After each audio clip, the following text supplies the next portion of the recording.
Been watching a monitor here, and it looks like police are right now getting ready to give that press briefing. Yeah, let's take that image for you right there. It may take a little time for them to get going here, but we want to go here live to where we're getting an update on what happened overnight. While we're waiting for that to start, again, 2 officers killed. Box Elder County Sheriff's deputy was also injured in this shooting, and a K-9 officer. Looks like they're getting ready to start right now. Okay. That's everybody?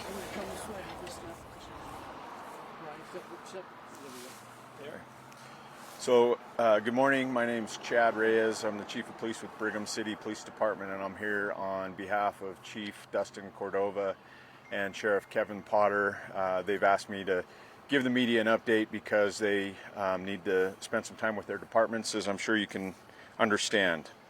On August 17th at 21:02 hours, so 9:02 p.m., the Box Elder Communications Center received multiple 911 hangups from an address near 700 North, 200 East in Tremonton, Utah. An officer from the Tremonton-Garland Police Department responded and began speaking with an occupant of the home who was reporting an apparent domestic disturbance, at which time a male emerged from the residence with a firearm.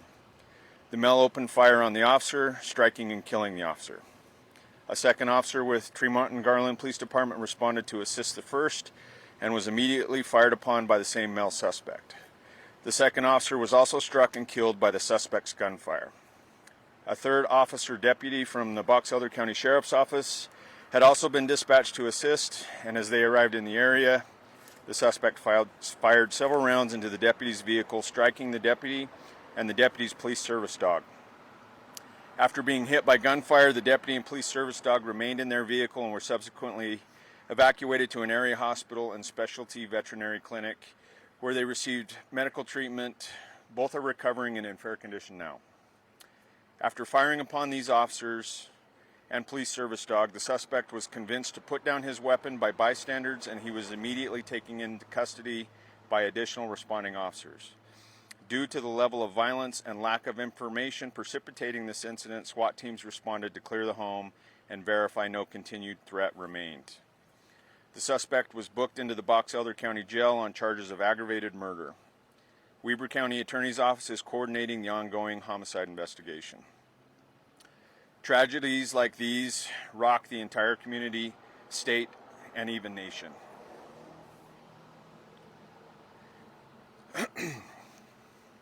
These officers and their families served their community every day and will forever be remembered as heroes. Our thoughts and prayers are with the Tremonton-Garland Police Department, Box Elder County Sheriff's Office, and the family of those involved. We're grateful for the swift response from multiple agencies from Box Elder, Weber, and Cache counties. And I'll answer any questions. Hard not to notice the emotions as you're reading through that. And how are your officers, and more importantly, the Tremonton-Garland officers, handling all this right now? As you can imagine, like I said, it rocks an entire community, especially the police department.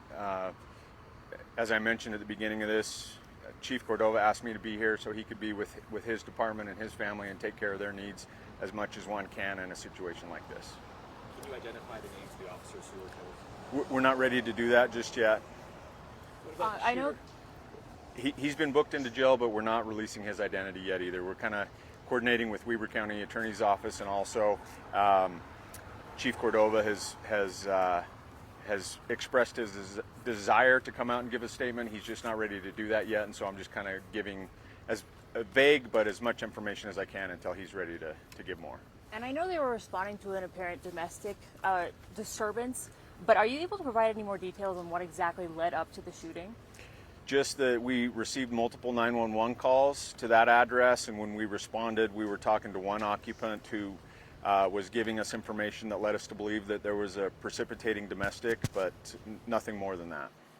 What do we know about the bystanders? Were they neighbors? We believe so, yes. We're still in the process of interviewing those people. Does the suspect have a violent background? I am unaware of what his background is. Is he an adult male? An adult male, yes. Chief, can you kind of talk about how this affects, obviously this would affect any police department incredibly, but I mean, this is also a very small community and a small department. It's at 21 officers in this department. Right. Yeah, I mean, as I mentioned in the press release, you know, having 2 officers killed in the line of duty and another and their dog injured is an event that really rocked an entire nation. You know, luckily in this area and really in this state, we have police departments have the support of the public for the most part, and it's just a tragedy. It affects the entire state, but most importantly, you know, the Tremonton-Garland Police Department. That's why we're here trying to do what we can to assist them. Did they die on scene? Yes. Is there any more you can say about how the deputy and the deputy's police service dog are doing at this time? Yes, they're both in fair condition, and the deputy's actually been released from the hospital, and the police service dog will remain at the veterinary clinic just as a precaution for the night. But expected to survive. Yes. Do we know if the shooter lived at the home as well? Yes, he did. We believe so. We know these domestic violence calls can be so volatile. What can you tell us about these types of calls? They really are unknown. We don't know what we're walking into, and they are one of the most dangerous events that we can be dispatched on. And like I said, these officers have been doing this. They took an oath to protect and serve their communities, and that's what they were doing. And they knew the dangers going into this, and unfortunately, they paid the ultimate price. Can you tell us how long they served? I don't know the exact answer to that. And can you tell us, this, like we were talking about, this community is pretty tight and it is small. So something like this, what should people do to kind of get through the day? Anything that the community should do to support each other? Anything they should know? I think some of you were here when some of the council members and the mayor were bringing around, breakfast for the officers and just trying to be supportive. I think that kind of outpouring of support from the community is welcome too, but we do ask that community stay away from the area until we're done with the investigation and processing the scene thoroughly. Do we know his relationship with the other person who answered the door? I don't know that we're ready to release that information yet, but we do. We have an idea of what the relationship was. And Are you able to say? The person who answered the door was a man or a woman? I don't know that we're ready to release that information yet either. They lived in the same home. Are you able to say what type of firearm was used? I can't yet. Can you tell us more about the witnesses who were in the area and convinced the suspect to put his weapon down? We believe they were neighbors, and as I mentioned, we're still trying to locate and identify and interview all of the bystanders and witnesses that were in the area. We're not confident that we've contacted all of them yet, so I don't know that I can comment much more, but we do believe that they were neighbors. It seems like that was a very volatile situation for them as well, and potentially life-threatening. Right, correct, yeah. What does it say to you that people who were just standing by as bystanders were able to convince the shooter to put down his gun? I think that we've talked a little bit about community and the tight-knit group here. I think those acquaintances and relationships probably played a key role into that, into getting him to put down his weapons and surrender. Do you know an age range of the suspects? I don't. Do you know an age range? Did not get an age range at all. I'm sorry. I don't know that.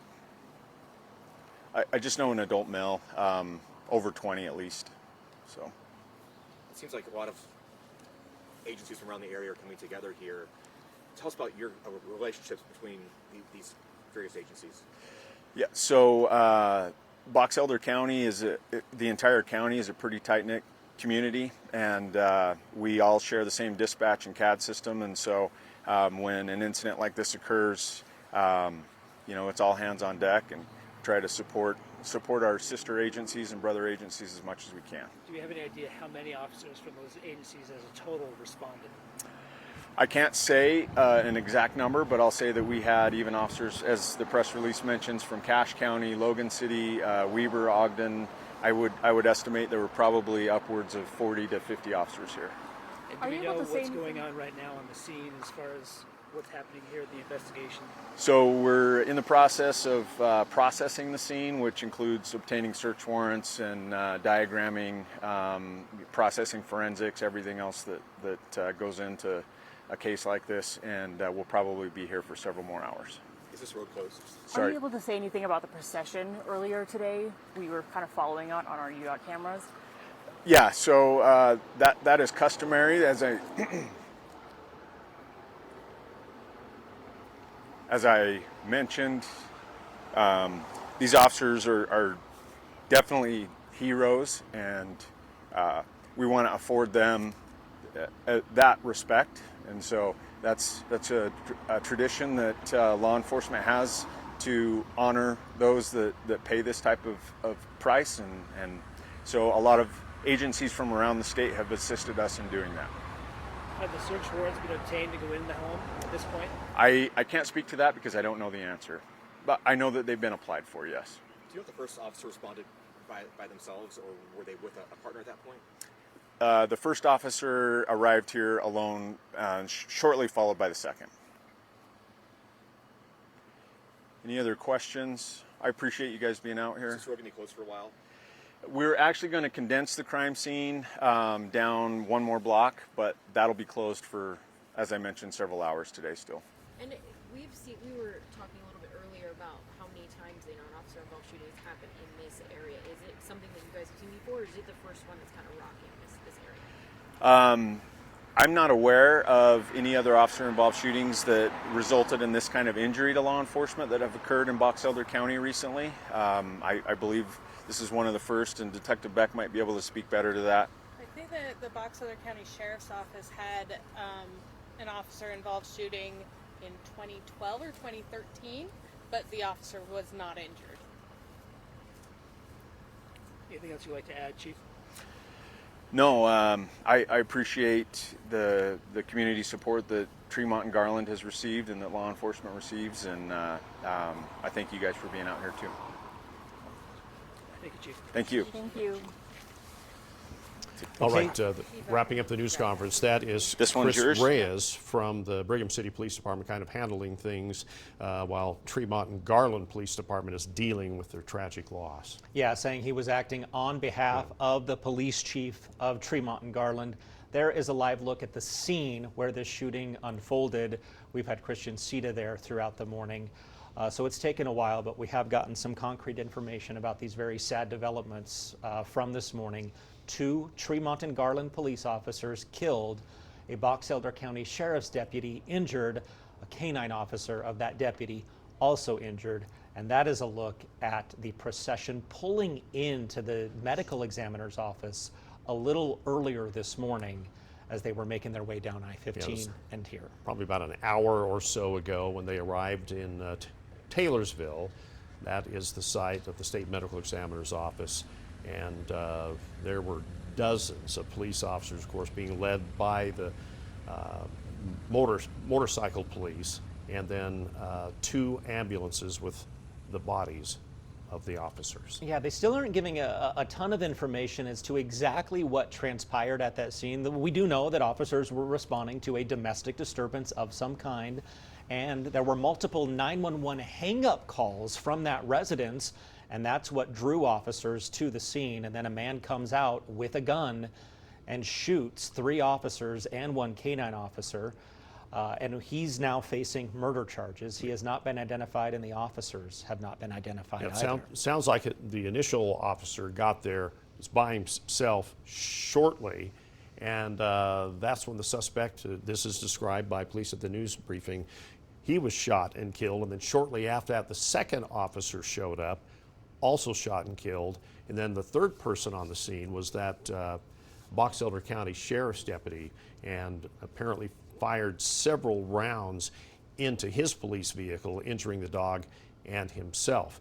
And one thing that really stands out, there were bystanders or neighbors who convinced the suspect to drop the weapon. And you don't know, I don't know the exact size of the Tremonton-Garland Police Department, but it's safe to say it's a pretty small agency based on the size of the town there. And so you can imagine the toll that 2 officers with their department being killed will have on such a small, tight-knit department. It would have an effect on any department, but sure. for such a small agency, it's got to be really, really hard for them to be coping with it this morning.